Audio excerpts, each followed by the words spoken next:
دوستو، انسان کی زندگی نفع بخش اس وقت ہوتی ہے جب وہ اللہ تعالیٰ کے احکامات پر عمل کرتا ہے۔ خوبصورت آدمی، پڑھا لکھا آدمی، سمجھدار آدمی، زمیندار آدمی، جائیداد والا، وہ کامیاب اس وقت ہوتا ہے جب وہ اللہ رسول کی بارگاہ میں مقبول ہوتا ہے، جل شانہ وصلی اللہ تعالی علیہ وسلم۔ اپنا اپنا معیار ہر انسان نے بنایا ہوتا ہے کامیابی کا۔ کچھ لوگوں کا خیال یہ ہوتا ہے کہ بچے میرے پڑھ گئے، اپنی اپنی جگہ پہ سیٹ ہو گئے، میں اب بڑے سکون میں ہوں۔ کچھ کی رائے یہ ہوتی ہے کہ میں نے سب بچے بچیوں کا بیاہ کر دیا ہے، گھر میرا بن گیا ہے، اب میں بڑے آرام میں ہوں، قرار میں ہوں، سکون میں ہوں۔ تو اپنی اپنی رائے ہوتی ہے، لیکن حقیقت وہ ہے، اصل وہ ہے جسے اللہ کے قرآن نے بیان کیا۔ اللہ کریم نے فرمایا والعصر، اے محبوب علیہ السلام، ہمیں آپ کے زمانہ مبارکہ کی قسم ہو، ان الانسان لفی خسر، فرمایا بے شک انسان خسارے میں، نقصان میں۔ وہ اپنے تئیں کوئی دعویٰ کر لیتا ہے، آپ دیکھتے ہیں کہ بہت سارے لوگوں کے دعوے اپنے اپنے ہوتے ہیں نا۔ کسی بھی طالب علم سے آپ پوچھیں پیپر دے کے آئے تو پیپر کیسا ہوا ہے، تو کیا کہتا ہے؟ بولیے۔ جب کینڈیڈیٹ الیکشن لڑتے ہیں تو رات کو جب وہ سوتے ہیں تو سارے جیت کے ہی سوتے ہیں، ان کو سب یہی کہتے ہیں کہ لوگ سارے تیرے ساتھ ہی ہیں۔ حالات، یہ جتنے بادشاہ حکمران ہوتے ہیں، ان کے بگڑنے کی بنیادی وجہ ہوتی ہے کہ یہ خوش فہمیوں میں مبتلا ہوتے ہیں۔ ہم میں سے بھی ڈھیر سارے لوگ ہیں جو خوش فہمیوں میں مبتلا ہیں۔ کچھ کہتے ہیں جناب ہماری نسبت بڑی تگڑی ہے۔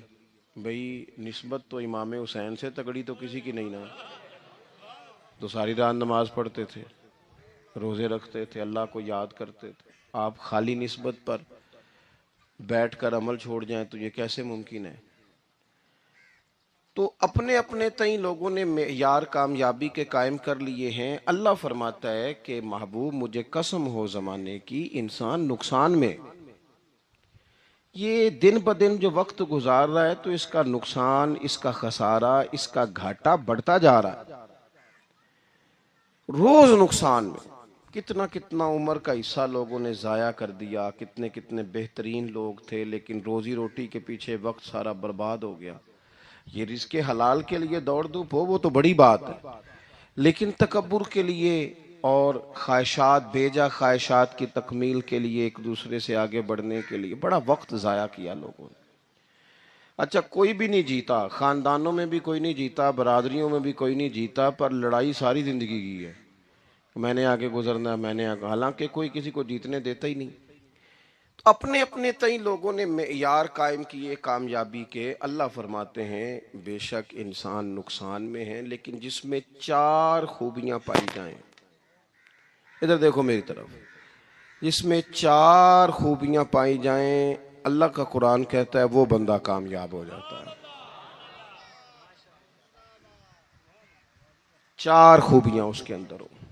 کون کون سی؟ الا الذین آمنوا، سب نقصان میں نہیں سوائے ان لوگوں کے جو ایمان لائے۔ سب سے پہلے کیا کرے؟ ایمان ہو اس کے پاس، مضبوط ایمان، وعملوا الصالحات، اور ایمان بھی لائے اور نیک کام بھی کرے، اور صرف نیک کام نہ کرے، وَتَوَاصَوْا بِالْحَقِّ، لوگوں کو حق بات کی نصیحت بھی کرے۔ اور ظاہر ہے سچ بولے گا، حق بولے گا تو بڑے لوگوں کے مفادات کو ٹھیس پہنچے گی، کچھ لوگوں کو تکلیف بھی ہوگی، تو اب جب تکلیف ہوگی تو پھر مصیبت بھی آئے گی۔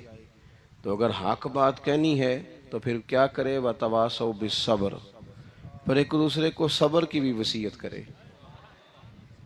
4 چیزیں پائی جائیں، ایمان، اعمال صالحہ، حق کی نصیحت، اس رستے میں آنے والی تکلیف پر صبر۔ اگر یہ 4 چیزیں میسر آتی ہیں تو اللہ کا قرآن کہتا ہے بندہ کامیاب ہے۔ اور اگر یہ 4 چیزیں نہیں تو پھر کوئی بندہ جتنا مرضی دعویٰ کرے، جتنا مرضی شور کرے، جتنا مرضی اعلان کرے، وہ کامیاب ہو سکتا؟ سب سے پہلے تو اپنا ایمان پکا کریں۔ یہ جو کچی پکی باتیں کرتے ہیں نا لوگ، بھئی مسلمان جو ہوتا ہے نا، مسلمان وہ لوارث نہیں ہوتا، وہ وارث والا ہوتا ہے۔ اس کا رب ہر وقت اپنی رحمت سے اس کی حفاظت کرتا ہے۔ مسلمان ہر وقت نبی پاک علیہ السلام کے نگاہ کرم میں رہتا ہے۔ اسے کمزور باتیں نہیں کرنی چاہیے کہ میرے کو پیچھے چڑھ گیا تو پتہ نہیں کیا ہو جائے گا، برادری مخالف ہو گئی تو پتہ نہیں کیا ہو جائے گا، سچ بول دوں گا تو لوگ پتہ نہیں مجھے مار دیں گے۔ ایسا ہو نہیں سکتا۔ چھری حضرت ابراہیم چلائیں بھی نا تو حضرت اسماعیل کے حلق پہ چلنا اس نے تب بھی ہے جب اللہ حکم کرے گا، تو اللہ کی حکمت ہوگی۔ حکمت الہی ہوتی ہے تو کوئی کام ہوتا ہے، ورنہ ہوتا تو اپنی طبیعت میں مضبوط ایمان، توکل، اللہ پہ بھروسہ، مضبوطی افکار کی، کچی باتیں نہیں۔ جو لوگ کمزور ذہن رکھتے ہیں ساری زندگی فیصلہ ہی نہیں ہوتا، کوئی ڈرتے رہتے ہیں، سہمے وقت گزارتے ہیں اپنے آپ کو فکری۔ یہ جو ایمان ہوتا ہے یہ بندے کو طاقتور کرتا ہے، بندہ مضبوط ہو جاتا ہے۔ مجھے بتائیے نا، جب ایمان پکا ہو کہ روزی دینے والا اللہ ہے تو پھر بندہ کسی مالدار آدمی کے پیچھے کبھی بھاگتا ہے؟ کبھی کسی بڑے آدمی سے ڈرتا ہے؟ جب اسے پتا ہو کہ عزت اور ذلت اللہ کے دست قدرت میں ہے، پھر وہ سیاستیں، سازشیں، یہ کام کرتا ہے۔ تو پہلے تو مضبوطی ایمان درکار ہے ہماری بچوں کے اندر، ہمارے مزاجوں کے اندر۔ جب تک وہ مضبوطی ایمان، حضرت مولا علی شیر خدا کرم اللہ تعالی وجہہ الکریم ایک دفعہ بڑے علیل ہو گئے، کمزوری آ جاتی ہے، بندہ بیمار ہو جاتا ہے۔ تو ہمارے ہاں بیمار لوگ بعض اوقات ایسا جملہ بولتے ہیں جو کفر کے زمرے میں چلا جاتا ہے۔ آپ پریشان ضرور ہیں، تکلیف میں ضرور ہیں، لیکن آپ بات وہی کریں گے جو شریعت اجازت دیتی ہے۔ حضرت علی شیر خدا شدید علیل تھے، ایک صحابی تیمارداری کرنے گئے تو حضرت مولا علی کا چہرہ دیکھ کے پریشان ہو گئے، کہنے لگے آپ تو بڑے سخت علیل ہیں، اللہ خیر کرے، اللہ تعالیٰ آپ کو صحت دے۔ تو حضرت علی کہنے لگے تو فکر نہ کر، مجھے اس بیماری سے کچھ بھی نہیں ہوگا۔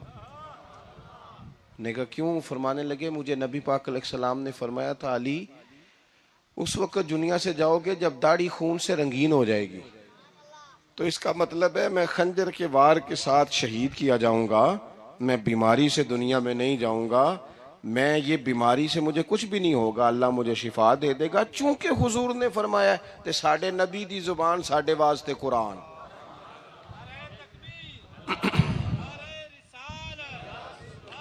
تو سب سے پہلے تو اپنے ایمان کے اندر، توکل کے اندر مضبوطی پیدا کریں۔ مسلمان دیکھو نا، نماز پڑھنے سے روزی میں برکت ہوتی ہے کہ نہیں؟ ویسے جو چوپ ہے ان کی بھی ہوتی ہے کہ نہیں؟ نماز پڑھنے سے روزی میں برکت ہے، تو پھر اس کا مطلب یہ ہے کہ جب ٹائم آئے نا نماز کا تو گاہک جتنے مرضی کھڑے ہوں پھر دکان بند کرنی چاہیے، پھر نماز پڑھنی چاہیے، کیونکہ روزی تو اللہ نے دینی ہے، گاہکوں نے تو دینی۔ تو سب سے پہلے ضروری ہے مضبوطی ایمان۔ میری طرف دیکھیں جی، آپ ویڈیو ضرور بنائیں پر میری طرف بھی تو دیکھیں نا جی، اللہ آپ کو خوش رکھے۔ موبائل اللہ تو مہنگے دے وے، پر ساری دیڑی یہ کام تری نہ کروں۔ آپ بنائیں ضرور، میں ویڈیو بنانے سے منع نہیں کرتا، سارے بنائیں بے شک، پر دیکھیں میری طرف، میری بات پر غور کریں۔ دوستو، مضبوطی ایمان، توکل، اللہ کی ذات پر بھروسہ۔ آپ کبھی میدان کربلا کا پورا نقشہ اپنے سامنے رکھیں نا، پورا نقشہ۔ دو چیزیں ہیں، امام حسین کو نظر آ رہا ہے اب شہادت ہو جائے گی، اتنی بڑی فوج آئی ہے، خدا کی حکمت کے تقاضے سمجھ میں آ رہے ہیں، حالات کیا ہوں گے سمجھ آ رہی، پر ایک لمحے کے لیے بھی ان کا توکل کمزور نہیں ہوا۔ اپنے رب پر جو مضبوط بھروسہ ہے، مضبوط۔ سیدہ طیبہ طاہرہ حضرت فاطمہ الزہرا رضی اللہ تعالی عنہا نا اونٹ کے بالوں کی بنی ہوئی چادر اوڑھ کر چکی پیس رہی تھی۔ یہاں بیویاں بڑا روتی ہیں، غریبی بڑی ہے، بڑی غریبی ہے. حالانکہ اب کون بندہ پیبند والے کپڑے پہنتا ہے جی، دور ہی گزر گیا. اب تو بڑی مشکل سے وہ لوگ ملتے ہیں جو جوتا ٹوٹ جائے تو گانٹھ کے پہنے، ورنہ تو نئے جوتے آ جاتے ہیں. حضرت سیدہ پاک اونٹ کے بالوں کی بنی ہوئی چادر اوڑھ کے چکی پیس رہی تھی. نبی پاک صلی اللہ علیہ وسلم نے دیکھا، آنکھوں میں آنسو ضرور آئے، پر محبوب نے فرمایا فاطمہ دنیا میں تھوڑی سی تکلیف برداشت کرو، قیامت کی ساری عزتیں اللہ آپ کو ہی عطا فرمائے گا. تو توکل کی مضبوطی، اللہ کی ذات پر بھروسہ، اپنے رب کریم کے ساتھ امیدوں کا وابستہ کرنا، اس سے مضبوطی آئے. دوسرا فرمایا وَعَمِلُوا الصَّالِحَاتِ، بہترین عمل کیا جائے زندگی میں، نیک اعمال کیے جائے، وقت ضائع نہ کیا جائے، ہر وقت کوئی نہ کوئی کام بندہ کرتا رہے. یہاں بہت سارے لوگ ہیں جن کو لوگ نیک کہنا شروع کر دیتے ہیں نا، وہ سمجھ لیتے ہیں شاید ہم سچی مچی نیک ہیں. لوگ جو کہتے ہیں حضرت صاحب قبلہ، پیر صاحب قبلہ، میں یہ طالب علموں کو، دوستوں کو، بلکہ اپنے آپ کو بھی کئی دفعہ کہتا رہتا ہوں، اپنے آپ کو سمجھاتا ہوں کہ یہ لوگ تجھے کہہ رہے ہیں حضرت صاحب، یہ تو رات کو تو اپنے آپ سے پوچھنا، اپنے رب سے پوچھ. کبھی موقع ملے تو اپنی گریبان میں جھانک، غور کر کے تیری کیفیت کیا ہے. تنہائی میں تیرا دل اللہ سے جڑتا ہے کہ نہیں؟ عبادت میں دل لگتا ہے کہ نہیں؟ خدا کا خوف دل میں رہتا ہے کہ نہیں؟ غریب کی محبت، عزیزوں قربت والوں کا احساس طبیعت میں موجود رہتا ہے کہ نہیں؟ ویسے تو میرا مطلب ہے، لوگ کہہ دیتے ہیں حاجی صاحب آپ بڑے سخی ہیں، تو اس سے تو نہیں نا بندے نے سخی ہونا. سخی تو تب ہونا ہے جب اللہ کی بارگاہ میں مقبول ہوگا. اعمال صالحہ، نیک کام، اور وہ کرتا رہے بندہ، کوئی بھی کام اسے نیکی کا مل جائے نا. دیکھو نبی پاک صلی اللہ تعالی علیہ وسلم نے فرمایا نیکی کو کبھی حقیر نہیں سمجھنا، کبھی حقارت سے نہیں نیکی کرنی کہ یہ بڑی چھوٹی ہے تو میں اس کو کروں. اب فرمایا کبھی حقیر نہ سمجھنا، نیکی کا کام جو بھی ملے کر دینا. فرمایا اگر بھائی سے مسکرا کے ملو گے بھی نا تو اس پر بھی اللہ تمہیں صدقے کا ثواب عطا کرے گا. ہم تو اس دین سے کے ماننے والے ہیں جو کہتا ہے تو گلی سے روڑا اٹھا دے، کانٹا اٹھا دے، کسی کی تکلیف دور کر دے، کسی اس پر گنجائش کر دے، کسی کے لیے آسانی کر دے. جو بھی خیر کا کام میسر آئے پورے دن میں اسے چھوڑے نہیں.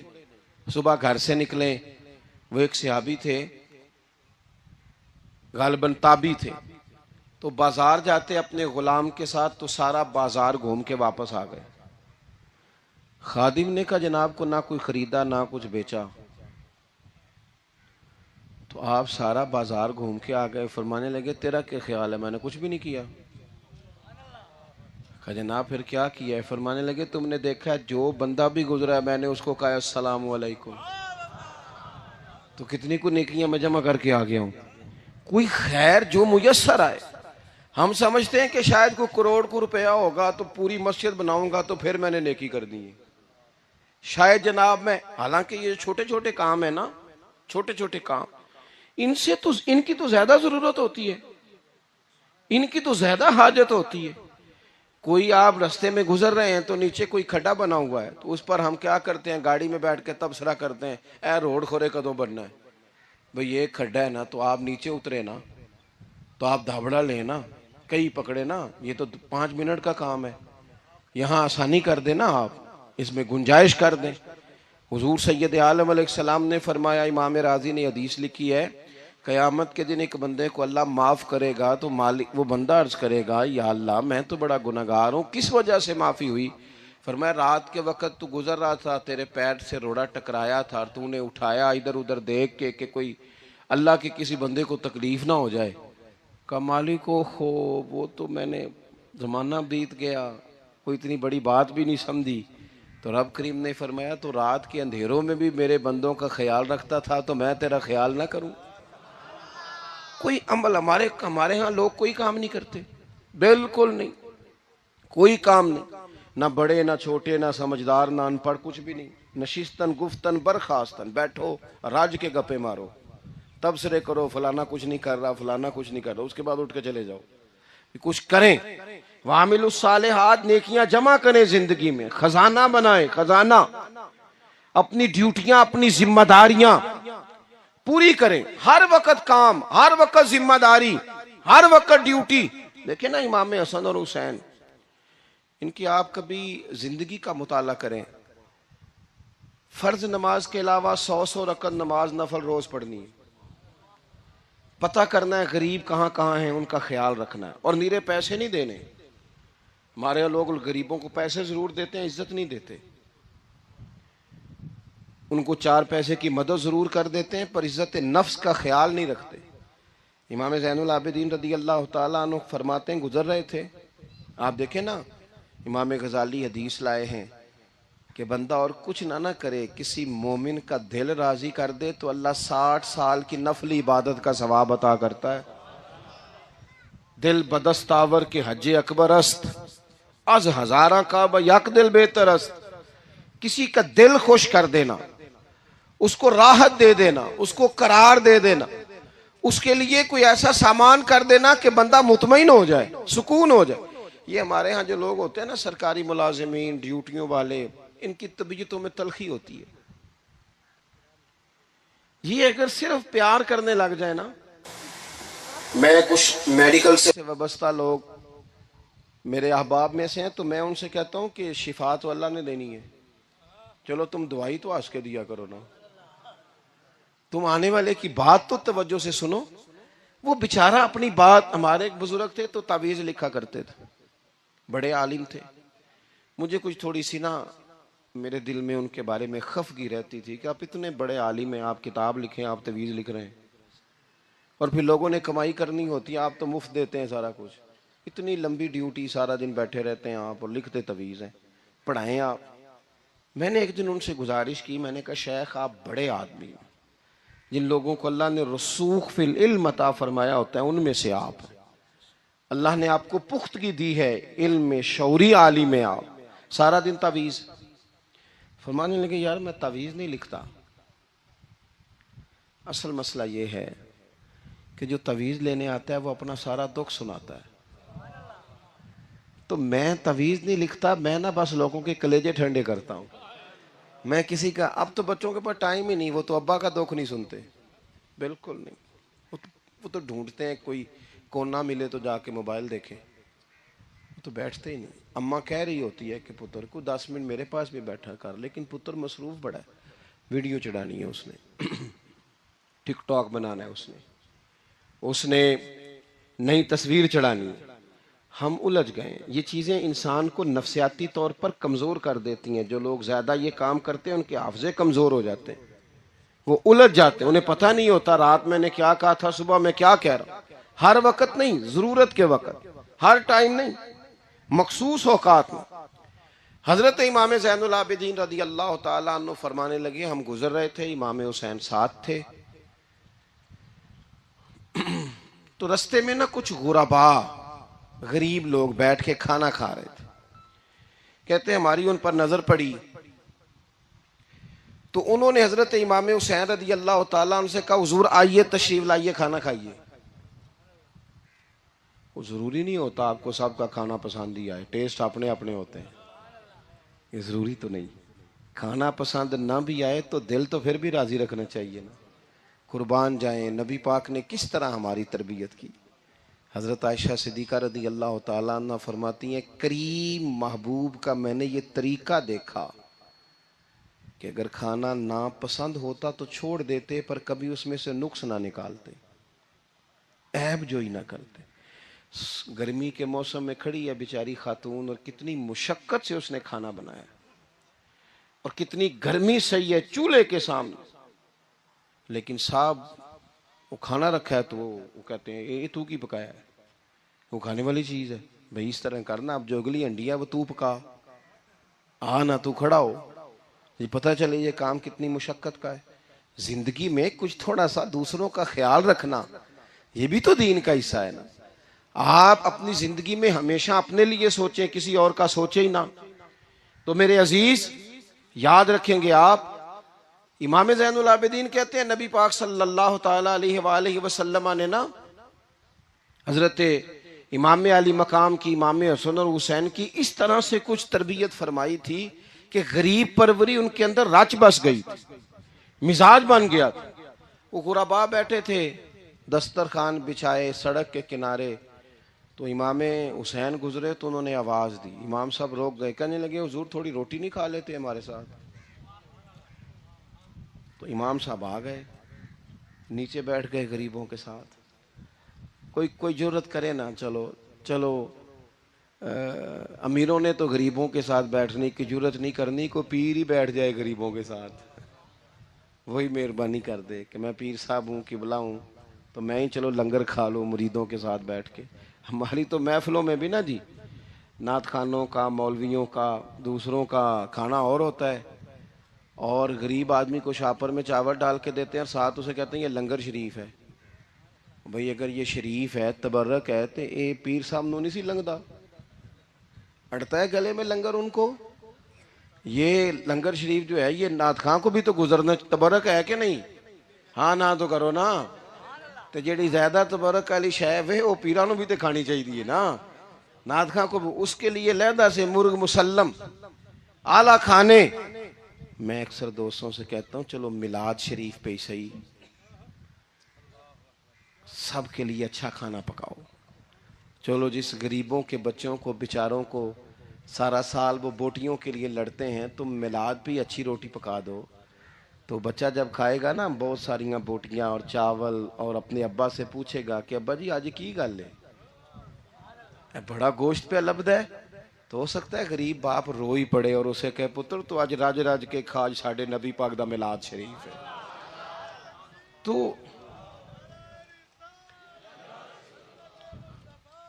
تو امام حسین رضی اللہ تعالیٰ عنہ نا آ کے غریبوں کے بیچ بیٹھ گئے زمین پہ، انہوں نے کہا کھائیے، تو وہ جس طرح وہ کھا رہے تھے نا سادے برتنوں میں، امام حسین کھانا کھانے لگ گئے۔ میں نے کہا خیر کا کام کوئی بھی ملے اسے ضائع، چلو اور کچھ نہیں کر سکتے تھے، کسی کو سڑک ہی پار کرا دے نابینا کو، چلو اور کچھ نہیں کر سکتے، تو آپ کو پتہ ہے کہ سامنے والا بوجھ لے کے گزر رہا ہے، آپ تھوڑا سا ہٹ جائیں روڈ سے، اسے گزر لینے دیں، کوئی تو کام زندگی میں کوئی ارادہ تو خیر کا بندہ کرے۔ امام حسین بیٹھ گئے، ان کے ساتھ روٹی کھائی، تھوڑی دیر کے بعد اجازت لی، فرمایا جاؤں؟ کہنے لگے حضور اور کھائیے، فرمانے لگے میں تو ابھی روٹی کھا کے آیا تھا اور آج تک ایسا نہیں ہوا کہ دوبارہ کھانا کھاؤں، ایک لقمے کی بھوک نہیں تھی، جتنا بھی کھایا ہے نا یہ تمہارا دل خوش کرنے کے لیے کھایا ہے۔ غرباء مساکین کی وعامل الصالحات، ایماندار بندہ ایمانداروں جیسے کام کرتا ہی اچھا لگتا ہے۔ 25 حج کیا امام حسن اور حسین نے مدینے سے مکے پیدل جا کے، کتنے بولیے؟ میں کہتا ہوں چلو ہم باجماعت نماز ہی پڑھ لیا کریں، چلیں حضور صلی اللہ علیہ وسلم نے فرمایا فجر کی نماز پڑھ کے بیٹھ جاؤ، اشراق چاشت تک اللہ کا ذکر کرو، 2 نفل اشراق کے 2 چاشت کے پڑھ لو، اللہ 2 حج اور 2 عمرے کا ثواب عطا کر دے گا۔ مشکل کام تو نہیں ہے، مشکل تو ہاں ہی نہیں کیتی تھے، یہ مشکل ہے۔ ویسے یہ کہ آنکھ کھل جائے تو 25-30 منٹ 40 منٹ موبائل پہ گزر جائے وہ تو سوکھا ہے، یہ مشکل ہے۔ دوستو نیک اعمال ان پر کوشش، اہل بیت نے ہمیں سبق یہ پڑھایا ہے، حضور کے اصحاب نے ہمیں سبق یہ پڑھایا۔ تیسری بات فرمایا وَتَوَاصَوْا بِالْحَقِّ، صرف یہ نہیں کہ تم نماز پڑھ کے تو بیٹھ جاؤ، تم نے نا بے نمازی کو نماز کی دعوت بھی دینی ہے، مظلوم پر ظلم ہوتا رہے اور کونے میں چپ کر کے بیٹھے نہیں رہنا، بلکہ اگر ہاتھ پکڑا جا سکتا ہے تو ظالم کا ہاتھ پکڑنا ہے۔ نبی پاک علیہ الصلوۃ والسلام نے فرمایا اپنے بھائی کی مدد کرو چاہے وہ ظالم ہو یا مظلوم ہو، بھائی کی مدد کرو چاہے ظالم ہو یا مظلوم ہو۔ تو صحابہ نے عرض کی یا رسول اللہ صلی اللہ تعالی علیہ وسلم یہ مظلوم کی مدد تو سمجھ میں آتی ہے، یہ ظالم کی مدد کیسے کریں؟ نہیں سمجھ آ رہی ہے آپ کو بات کی؟ یا رسول اللہ صلی اللہ تعالی علیہ وسلم، مظلوم کے ساتھ کھڑا ہونا تو ہماری عقل میں آ گیا، تو ظالم کی مدد کیسے کرنی ہے؟ تو نبی پاک صلی اللہ تعالی علیہ وسلم نے فرمایا ظالم کو ظلم کرنے سے روک دو، تم نے اس کی مدد کر دی، اسے باز کرو۔ لیکن ہم تو اتنی جرت ہی نہیں رکھتے بدی کو بدی کہنے کی، اتنی طاقت ہی نہیں ہوتی، جھوٹ کو جھوٹ کہنے کی ہمت۔ ہمارے گھر میں سارا کچھ ہو رہا ہوتا ہے، ہمیں پتہ ہوتا ہے کہ فلاں جگہ پہ ہمارا قبیلہ ہماری برادری غلط ہے، پر اتنی جرت کرتے ہم سچ بولتے ضرور ہیں، پر دوسروں کے بارے میں، اپنے بارے میں سچ بولنے کو تیار نہیں ہوتے۔ جرت کا مظاہرہ کریں، زندگی میں حق کو حق کہنا سیکھیں، غلط کو غلط کہنا سیکھیں، جھوٹ کو جھوٹ کہیں، بدی کو بدی کہیں، سچائی کا ساتھ دیں ہمیشہ۔ ہم نے جب تک دیکھو نا، ظلم ہوتا رہے، زیادتی ہوتی رہے، اپنا دروازہ اندر سے بند کر لو، پتر باہر نہ جانا، کیوں جی باہر اس پہ ظلم ہو رہا ہے، ان کے گھر آگ لگی ہے، کوئی ہمارے گھر تو نہیں نہ لگی۔ یاد رکھنا، پڑوسیوں کی آگ نہ بجھاؤ گے تو اپنے گھر بھی آ جائے گی۔ اگر مظلوم کا ہاتھ نہیں پکڑو گے تو ظالم دلیر ہو جائے گا۔ اور ہمارے جتنے بھی بزرگ گزرے، انہوں نے ظالموں کو ظالم کہا۔ امام احمد بن حنبل نے جیل کاٹی، امام اعظم ابو حنیفہ نے جیل کاٹی۔ آج کل لوگ کہتے ہیں مولانا صاحب آپ نے نا جناب غلط کو غلط نہیں کہنا، سیاست کی بات نہیں کرنی۔ کیوں جی؟ کس لیے نہیں کرنی؟ سیاست تو تدبیر کا نام ہے۔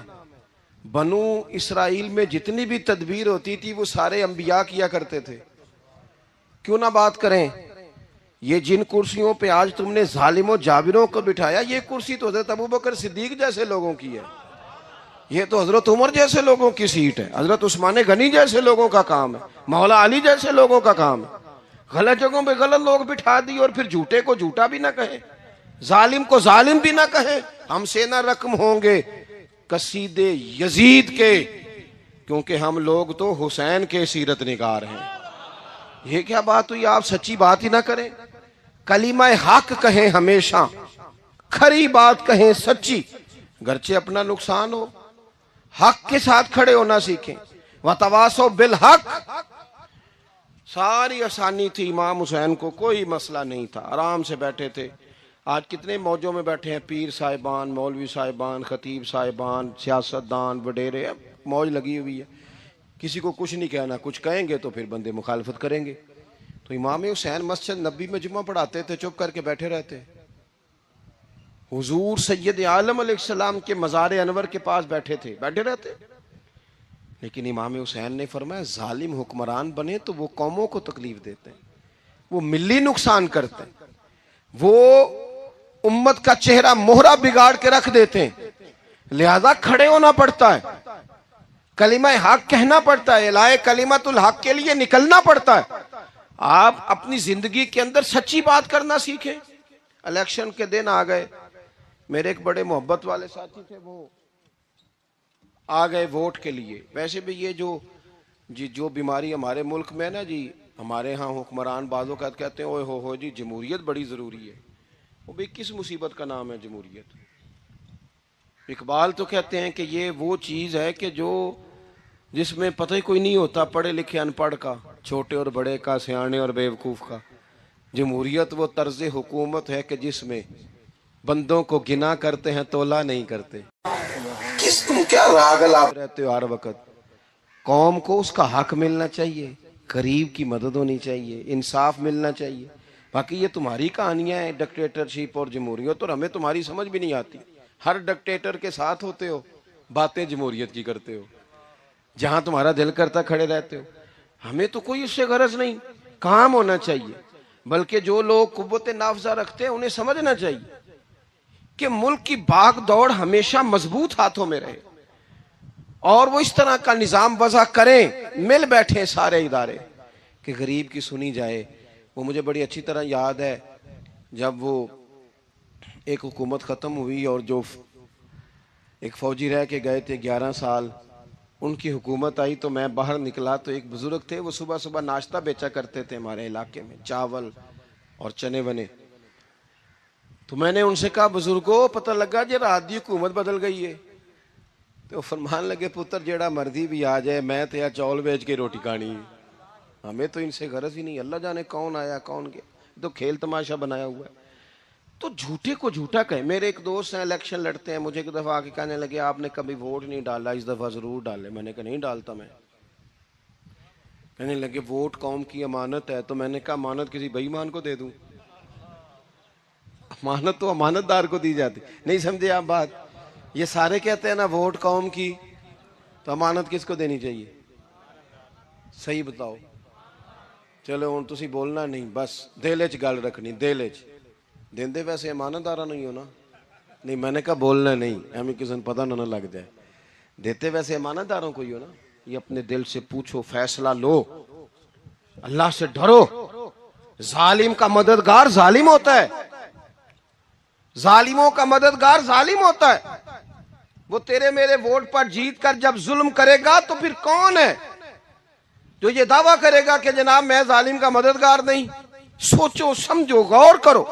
عزیز بھائی، امام حسین رضی اللہ تعالیٰ عنہ نے فرمایا سچ کو سچ کہیں گے، جھوٹ کو جھوٹ کہیں گے.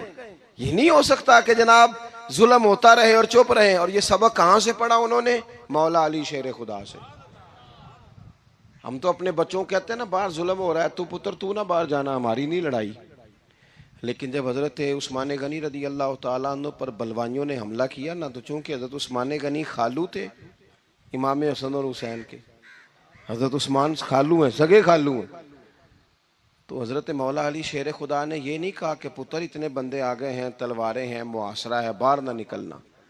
بلکہ حضرت مولا علی نے خود اپنے دونوں بیٹوں کو تلواریں پکڑائیں اور حضرت عثمان غنی کے دروازے پہ کھڑا کر کے کہا پتر خیال رکھنا تمہارے ہوتے ہوئے کوئی بھی شخص حضرت عثمان غنی کا دروازہ نہ کراس کر پائے. خود اپنے بچوں، ہر جنگ میں حضرت علی ساتھ لے کے جاتے تھے. ہم تو بچوں کو دلیری سکھاتے ہی نہیں، بزدل. اور کچھ ہمیں بابے مل گئے، وہ کہندے ہیں منڈے نو سایا ہے. میں کہ بابے نو آپ سایا ہے، انہوں بھی کرو دم کراؤ. اس کو نظری سایہ آتا ہے. کیسے نادانوں سے پالا پڑ گیا. کیا ہوتا ہے وہ سایہ؟ اچھے بھلے سیانے نوجوان بتی بند کر کے اندر لیٹا ہوا بچہ ہے، بابا کہہ گیا انہوں سایا ہے. بابا کہڑا کہہ گیا جیڑا باہر روٹی لین آیا سی. بھی ایڈی پہنچی سرکار ہوندی تے ٹکر ہی گھر کھا لیندی. لوگوں کے قسمت کا حال بتاتا ہے، اپنی اتنی خراب ہے کہ مانگتا پھرتا ہے. کیا مذاق بنایا ہم نے اپنے ساتھ. تھوڑے سمجھدار ہو جائیں. ہر بندے کی بات کا اثر قبول نہ کیا کریں. مومن کے پاس طاقتیں ہوتی ہیں، جو جدھر لگاتا ہے چپ کر کے لگ جاتے ہو.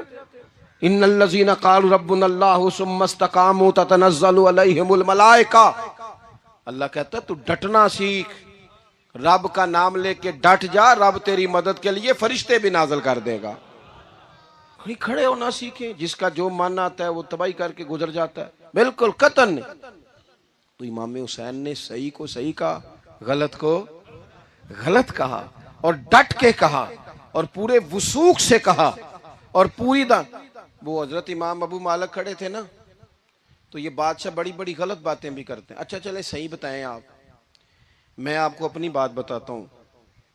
کئی دفعہ ایسے ہوتا ہے، کئی دفعہ کہ بات کوئی ہو جاتی ہے، کر لیتے ہیں، تو کوئی ساتھی توجہ دلاتا ہے کہ آپ تو بولتے بولتے یہ کہہ گئے، تو احساس ہوتا ہے اوہ یار غلطی ہو گئی. ہو جاتا ہے. بڑے بڑے جو محدثین تھے، بڑے بڑے لوگ، انہوں نے کہا یار ہماری یہ رائے تھی، پھر اس کے بعد ہمیں یہ پتہ چل گیا، اب ہماری رائے بدل گئی ہے. اس کو رجوع کرنا کہتے ہیں. بڑے بڑے لوگوں نے کر لیا.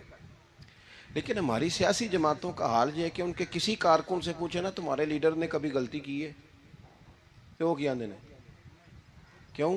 معاذ اللہ یہ فرشتے کیا ہیں؟ یہ غلطی نہیں کر سکتے. اگر بڑے بڑے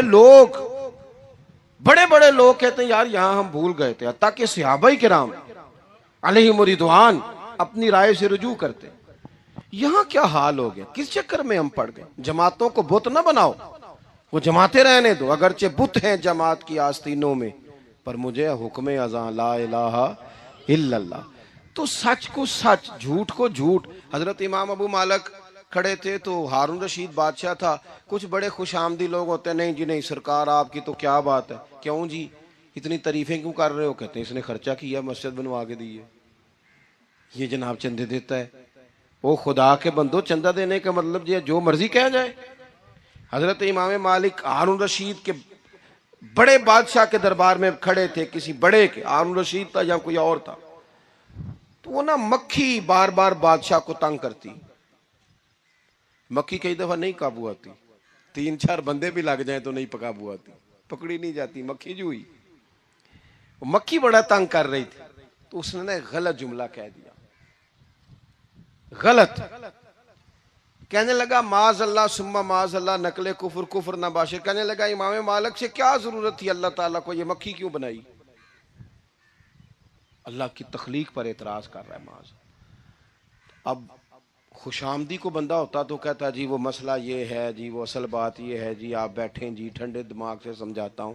لیکن وہ نشے میں چور ہے نا، تخت پہ بیٹھا ہے، سخت بات کر دی کہ کیوں بنائی مکھی.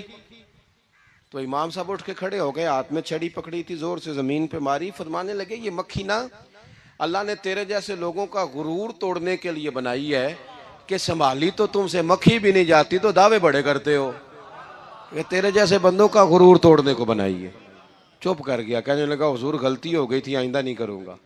تو آپ جب جھوٹ کو جھوٹ کہتے ہیں اور سچ کو سچ کہتے ہیں، حق کی تعریف کرتے ہیں، باطل کو بیان کرتے ہیں، پھر لوگ مخالفت کرتے ہیں. اب جب لوگ مخالفت کریں گے پھر تکلیف آئے گی، اور تکلیفیں بڑی سونی ہوتی ہیں. جب تکلیف آئے تو رب کہتا ہے وَتَوَاصَوْا بِالصَّبْرِ، اب ایک دوسرے کو صبر کی نصیحت کرو. یہ جب دکھ آتے ہیں نا، دکھ بندے کو نرم کر دیتے ہیں، بیماری نفسانی خواہشات کو ختم کر دیتی ہے. بیمار بندہ، اس کا کسی غلطی کی طرف دھیان ہی نہیں جاتا، وہ پورا جڑ جاتا ہے اپنے رب سے، اس کے اندر سے نفسانی خواہشات ختم ہو جاتی. جب آپ دکھی ہوتے ہیں نا، پھر کوئی سجدے کا مزہ آتا ہے، پھر کوئی دعا میں لطف آتا ہے، پھر کوئی رب سے دل لگانے میں مزہ آتا ہے، پھر دل کرتا ہے کہ کوئی بندہ موجود نہ ہو، میں اکیلا ہوں مسجد میں، رج کے یاد کروں اپنے مالک کو. جب آپ صبر کرتے ہیں، قرآن پاک میں نا کم و بیش کوئی 99 کے قریب، 90 سے زیادہ مرتبہ صبر کا ذکر ہے، اور محدثین نے تصریح کی ہے کہ کوئی 500 کے لگ بھگ حدیث پاک میں صبر کا ذکر ہے. حوصلے سے، صبر سے، وَتَوَاصَوْا بِالصَّبْرِ، صبر بندہ کر کے دکھائے، اس کے اندر حوصلہ ہو، دلیری ہو. ہم نا جلد باز ہو جاتے ہیں، بعض بزرگ بھی ناراض نہ ہوں تو وہ بھی بڑے جلد باز، فٹافٹ کام ہونا چاہیے. بعض بچے بھی، بعض جناب سیانے لوگ، بڑی جلدی ہے. بندے نے روزہ رکھا ہوا نا گرمیوں کا، تو عصر کے وقت اگر وہ بڑا سوڑا پڑ جائے نا تو روزہ پھر کھل جاتا ہے. بولیے بڑی جلدی ہے جی، بڑی ٹینشن ہے جی، بڑا لگ رہا ہے، تو کھل جائے گا یہ کہنے سے. اس نے کب کھلنا ہے؟ بولیے آپ کو تکلیف ہو گئی، آپ کو خدا نہ خواستہ ڈاکٹر نے کہا چھوٹا سا آپریٹ کرنا ہے آپ کا، شام کو ٹھیک ہو جائیں گے جی؟ تو جلدی بڑی ہے، درد بڑی ہو رہی، جلدی کریں ڈاکٹر صاحب. تو ڈاکٹر کہتا ہے پہلے خون ٹیسٹ کرا، پھر بلڈ پریشر اپنا چیک کرا، پھر شوگر چیک کرا، پرسوں رپورٹ آئے گی، پھر شام کو لے کے آنا، پھر ٹائم دوں گا، پھر ٹائم دے گا، پھر آپریٹ کرے گا، پھر دوائیاں لکھے گا، پھر آپ کو آرام کا مشورہ دے گا، پھر 2-3 ماہ لگیں گے، پھر طبیعت پوری طرح. تو کرنا کیا پڑے گا؟ صبر. کیا کرنا پڑے گا؟ صبر. صبر زندگی میں ضروری ہے. اگر صبر نہیں تو پھر کوئی کام بھی. اپنے مزاج میں حوصلہ لائیں، حلم ہو، بردباری ہو، صبر ہو، تحمل ہو. امام علی مقام رضی اللہ تعالیٰ عنہ کو آپ دیکھ لیں، میدان کربلا پورا پڑھ لیں، آپ پوری تاریخ روایات کھنگال کے دیکھ لیں. سامنے تلواریں تھیں یزید کے لشکر کے پاس، امام کے پاس حوصلہ تھا. وہاں ظلم و جبر ہو رہا تھا، یہاں حوصلہ، حلم، بردباری، اعلیٰ ظرفی، کرم. دوستو جب صبر اور تلواریں آپس میں ٹکرائی نا، صبر اور تلواریں، تو تلواریں ہار گئیں، صبر جیت گیا. صبر ہمیشہ جیت جایا کرتا ہے. بعض اوقات تھوڑا ٹائم لگ جاتا ہے، تھوڑا سا وقت کچھ چیزوں کی لوگوں کو فوراً سمجھ نہیں آتی، ٹائم گزرنے کے وہ کافی دیر کے بعد احساس ہوتا اوہو وہ تو ٹھیک تھا احساس. لیکن آپ زندگی میں تھوڑا تحمل، تھوڑی بردباری. آپ یقین کریں ہم جب لڑائیاں کرتے ہیں نا، کسی سے بحث کرتے ہیں، کچھ ایسی باتیں کر جاتے ہیں کہ بعد میں ہمیں احساس ہوتا ہے یار زیادہ سخت بات ہو گئی. مانتے نہیں لیکن بعضوں کا خیال ہوتا ہے یار اوہو یہ نہیں کہنا چاہیے تھا. لیکن وہ بات غصے میں نکل جاتی ہے، صبر ہوتا نہیں، پھر وہ خرابی ہوتی ہے. اپنی زندگی میں صبر. یہ تھوڑی بہت جو تکلیفیں آتی ہیں نا، میں گیا ہوا تھا سندھ کے سفر پر، تو موٹر وے سے، سکھر سے موٹر وے لاہور آتا ہے، اب سفر آسان ہو گیا. تو میں نے اپنے ڈرائیور سے کہا لو میاں اب سہولت ہو گئی تمہیں، اب تو سارا موٹر وے لاہور تک آسان ہو گیا. تو مجھے کہنے لگا نہیں حضرت صاحب یہ مشکل ہے. میں نے کہا جی کیوں؟ کہنے لگے نیند آنے لگ جاتی ہے. بالکل سیدھی سڑک ہے نا، اگر کوئی سپیڈ بریکر ہو، کوئی رکشے والا بھی آئے، کوئی ریڑھی والا چاچا ناراض بھی ہو کہ ویک کے نہیں چلائی جاندی، تو بندہ تھوڑا جاگتا رہتا ہے تھوڑا نا. وہ تو زندگی میں جو رکاوٹیں آتی ہیں نا، یہ تو بندے کو جگانے کے لیے آتی. ان مع العسر یسرا ان مع العسر یسرا. ایک دفعہ اگر مشکل آئے تو اللہ دو آسانیاں دیتا ہے. ہم نہ گھبرا جاتے ہیں. یہ دکھ تو بڑے پیارے ہوتے ہیں، یہ تو بڑے نفع بخش ہوتے ہیں، یہ تو فائدہ کرتے ہیں بندے کا. تکلیفیں جیسے جیسے زندگی میں آتی ہیں بندہ پالش ہوتا جاتا ہے. جیسے جیسے میں اکثر دوستوں سے کہتا ہوں کبھی مشکل آ جائے اور کوئی بندہ ساتھ نہ بندے کے چلے، نہ رشتہ دار چلے، نہ دوست چلے، نہ گلی محلہ کوئی ساتھ نہ چلے، تو ہم شکوے کرتے ہیں. حالانکہ شکوے نہیں کرنے چاہیے. اگر یہ ساتھ نہ کوئی بھی چلے تو بندے کو اکیلے لڑنے کا حوصلہ نصیب ہو جاتا ہے، اسے پھر ہمت مل جاتی ہے کہ یہ سفر میں نے اکیلے طے کرنا ہے. تو امام علی مقام کی زندگی، یہ ساری چیزیں ان کو ملاحظہ کریں گے تو چار باتیں کھل کے سامنے آئیں گی. پختگی ایمان کی، شوق اعمال صالحہ کا، بات کرنی ہے تو ہمیشہ حق کی کرنی ہے، سامنے کوئی بھی ہو کبھی جھوٹ کا ساتھ. اور چوتھی بات یہ کہ صبر، تحمل، حوصلہ. میں نے قرآن مجید ایک جگہ سے اور تلاوت کیا تھا، وہ بھی تھوڑی سی بات آپ سے عرض کرنی ہے، پھر میں بات ختم کرنے لگا ہوں. یہ جو حضور کے صحابہ اور اہل بیت ہیں نا، ان کا آپس میں بڑا گہرا رشتہ ہے، بڑا خوب پیار ہے ان کا. کچھ لوگوں کی نا دکان تب چلتی ہے جب وہ ان کا اختلاف ثابت کریں، دکانیں تب چلتی ہیں. چونکہ نبی پاک صلی اللہ علیہ وسلم نے فرمایا شیطان مایوس ہو گیا ہے، اب وہ لوگوں سے بت پرستی نہیں کرا سکے گا لیکن تمہیں لڑائے گا. تو یہ معاذ اللہ اتنے ظالم ہے کہ صحابہ اور اہل بیت کو لڑا دیتے. خدا کے بندو تمہیں پتہ ہی نہیں تم کن کی بات کر رہے ہو. پہلے اپنی حیثیت دیکھو، یہ لوگ کتنی شانوں والے ہیں، تم کن کا تذکرہ کر رہے ہو. ان کے تو نام لیتے وقت کئی دفعہ ڈر آتا ہے کہ زبانیں بھی اس قابل ہیں کہ نہیں. قرآن مجید نے کہا محمد الرسول اللہ، محمد صلی اللہ علیہ وسلم اللہ کے رسول ہیں، والذین معہ، اور جو ان کے ساتھ ہیں. یہ قرآن پاک کے دو جملے ہمیشہ یاد رکھیں، تاریخ رکھیں سنبھال کے لوگ اپنے پاس. قرآن پاک نے دو باتیں کی، فرمایا اشداء علی الکفار، یہ جو حضور کے ساتھ ہیں یہ کافروں پر سخت ہیں، رحماء بینہم، آپس میں بڑے مہربان ہیں. تو جب اللہ کہتا ہے آپس میں مہربان ہے، نہیں سمجھ آئی بات کی آپ کو؟ اللہ کہتا ہے کہ آپس میں بولیے، تو پھر اللہ کی بات ماننی ہے یا کسی لڑانے والے کی بات ماننی ہے؟ اللہ کہتا ہے یہ آپس میں. باقی ہے رائے کا اختلاف، تو باپ بیٹے کا بھی ہو جاتا ہے، ہوتا ہے کہ نہیں؟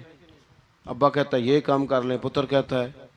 حضور صحابہ سے مشورہ لیتے تھے، کئی دفعہ نبی پاک نے صحابہ کی رائے پہ عمل کیا. تو صحابہ میں بہت سارے معاملات اجتہادی ہوئے لیکن ان میں عداوت نہیں تھی، ذاتی رنجشیں نہیں تھیں، بغض نہیں تھا، ان کے دل ایک دوسرے کے حق میں نرم تھے. لہٰذا شرارت جلدی قبول کرتا ہے بندے کا دماغ، شرارتیں نہ قبول کریں. کوشش کریں کہ جو ان لوگوں کی تعریف کتاب و سنت میں ہمارے سامنے آتی ہے ہم صرف اسی تعریف پر عمل کریں. ایک بات صرف سن لیں اور میں اپنی بات کو سمیٹوں، آپ کو لطف آئے گا. تمام صحابہ حضور کے گرد بیٹھے تھے، اور جہاں سب لوگ بیٹھے تھے وہاں جگہ ذرا کم تھی۔ حضرت سیدنا ابو بکر صدیق رضی اللہ تعالیٰ عنہ بالکل حضور کے ساتھ بیٹھے تھے، وہ آج بھی بالکل ہی حضور کے ساتھ ہیں۔ کیا مقدر ہیں صدیق و فاروق کے، جن کے گھر رحمتوں کے خزینے میں بالکل ساتھ بیٹھے تھے۔ اچانک حضرت مولا علی شیر خدا آ گئے۔ کوئی سے ابھی بھی اٹھ کر جگہ دے دیتا اور سارے دینا بھی چاہ رہے تھے، لیکن حضرت مولا علی جیسے ہی آئے نا، سب سے پہلے حضرت صدیق اکبر اٹھے اور بازو تھام کے آگے جا کے بڑھ کے مولا علی کا بازو تھام کے حضور کے قریب لا کے بٹھایا، خود ذرا سائیڈ پہ ہو کے بیٹھ گئے۔ اب یہ حضور کے سامنے سارا کچھ ہو رہا ہے تو بولنا کس نے تھا؟ کسی کو ضرورت ہی نہیں ہوتی تھی محبوب کے سامنے کوئی تبصرہ کرے، کوئی کر ہی نہیں سکتا تھا، کسی کو ضرورت ہی نہیں تھی، کوئی نہ بولا، خود رسول کریم بولے اور حضور فرمانے لگ گیا، دیکھا تم نے میرے ابو بکر نے کیا کیا ہے؟ اور پھر حضور نے جو جملے کہے وہ یاد رکھنے والے ہیں، شیخ اسماعیل حقی نے اس کو لکھا ہے، نبی کریم فرمانے لگے، عزت والا ہی کسی کو عزت دیا کرتا ہے، فضل والے لوگ ہی دوسرے کا فضل سمجھا کرتے ہیں۔ تو یہ تو صاحب عزت لوگ تھے، یہ تو ایک دوسرے کو عزتیں دیتے تھے۔ تم کون ہو جو عزتیں اتار رہے ہو؟ تم کون ہو جو اس طرح کا لہجہ اختیار کیے ہوئے ہو؟ تو ان لوگوں کا آپس میں گہرا تعلق، رب، پیار، محبتیں، خلوص، وارفتگیاں، تو کبھی بھی کسی ایسے شخص کے چکر میں نہ آئیں جو ہمیں ان لوگوں سے لڑانے کی صحیح کرے۔ اللہ تعالیٰ کی بارگاہ میں دعا کرتا ہوں جو میں نے کہا ہے اللہ اسے قبول فرمائے، جہاں بھول میرے آقا مدینے میں مجھے بھی اب بلا لیجئے، میرے آقا مدینے میں مجھے بھی اب بلا لیجئے۔ ترستی ہے میری آنکھیں، ترستی ہے میری آنکھیں، مجھے روضہ دکھا دیجئے۔